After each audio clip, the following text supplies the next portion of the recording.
ტრადიციულად გაზაფხულზე ჩვენ მართავთ ხოლმე ლონდონში საინვესტიციო ფორუმს. წელს პირველად იმართება ლონდონის საფონდო ბირჟაზე. ძალიან მნიშვნელოვანი ღონისძიებაა, როდესაც ძალიან ბევრ საინტერესო ინვესტორთან გვეძლევა საშუალება საქართველოს საინვესტიციო პოტენციალის და ეკონომიკური კლიმატის შესახებ ინფორმაცია მივაწოდოთ. ლონდონის საფონდო ბირჟაზე, რა თქმა უნდა, ღონისძიების გამართვა და თანამშრომლობა ლონდონის საფონდო ბირჟასთან არის განსაკუთრებით მნიშვნელოვანი, იმიტომ რომ ჩვენ კვალიფიციურ ინვესტორებთან შეგვიძლია პირდაპირ დავამყაროთ კავშირი. განსაკუთრებით მნიშვნელოვანია ეს ფორმატი, იმიტომ რომ ზოგადად ლონდონი არის საფინანსო ცენტრი და საქართველოს ერთ-ერთი მთავარი საინვესტიციო პარტნიორი. თქვენ იცით, რომ წლიდან-წლამდე პირდაპირ უცხოური ინვესტიციები ქვეყანაში იზრდება და ბრიტანეთი ბოლო პერიოდში იკავებს ლიდერ პოზიციას.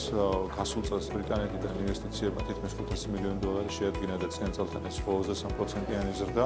ვფიქრობ, რომ მსგავსი ფორუმი და პირდაპირი კომუნიკაცია კვალიფიციურ ინვესტორებთან იქნება ძალიან ხელსაყრელი და ასევე ძალიან სასარგებლო იმისთვის, რომ ჩვენ მოვიზრდეთ დამატებითი ინვესტიციები ჩვენს ეკონომიკაში.